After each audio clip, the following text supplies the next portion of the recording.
Welcome back to Ask Allison. Here is today's question. I feel pretty good about marketing to the clients that I want to see, but I also love providing clinical supervision and want to market to other therapists. Can I do both on my website?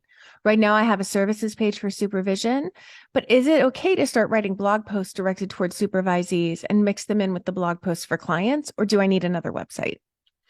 So first, before I answer, I'd like to thank TherapyNotes. They are the #1 rated electronic health record system available today with live telephone support 7 days a week. It's clear why TherapyNotes is rated 4.9 out of 5 stars on Trustpilot and has a 5-star rating on Google.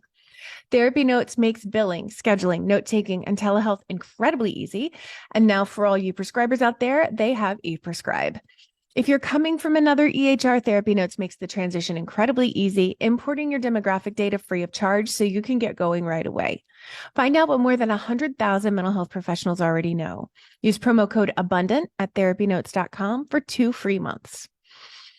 So you can absolutely have supervision on your website, but I would keep it to the one services page. Make sure it's super niche and not just general supervision. If you offer consultation for those who already have their full license, then definitely mention that as well. So it could be like a menu item on your homepage that says supervision or supervision and consultation.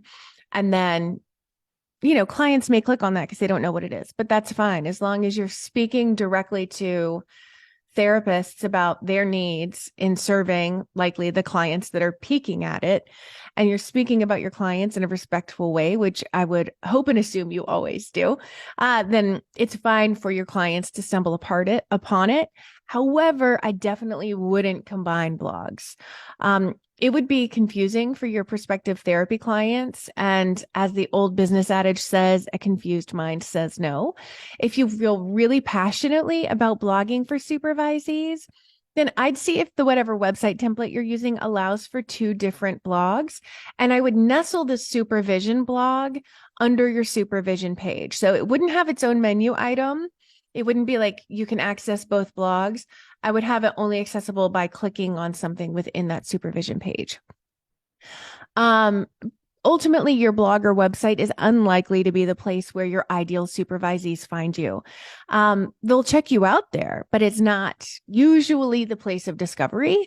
Word of mouth is much more powerful for supervision.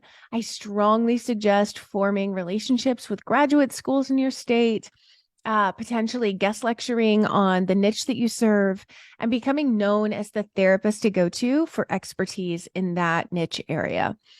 Know your ideal supervisee the way you know your ideal therapy client.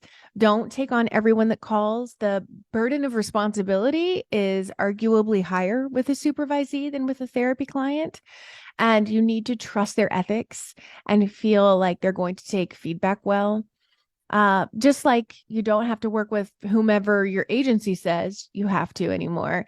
You don't have to work, like for clients, you don't have to work with whoever wants you as a supervisor. Vet them well.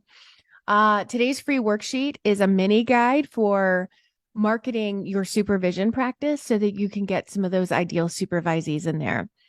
If you have questions for Ask Allison, please hit the link in the bio to ask. If you want help marketing to supervisees, we have a lot of people in the Abundance Party who have a primarily supervision-based practice, and we really love helping them build because we need more competent, confident therapists in the world, and supervisors are a huge, very important part of that.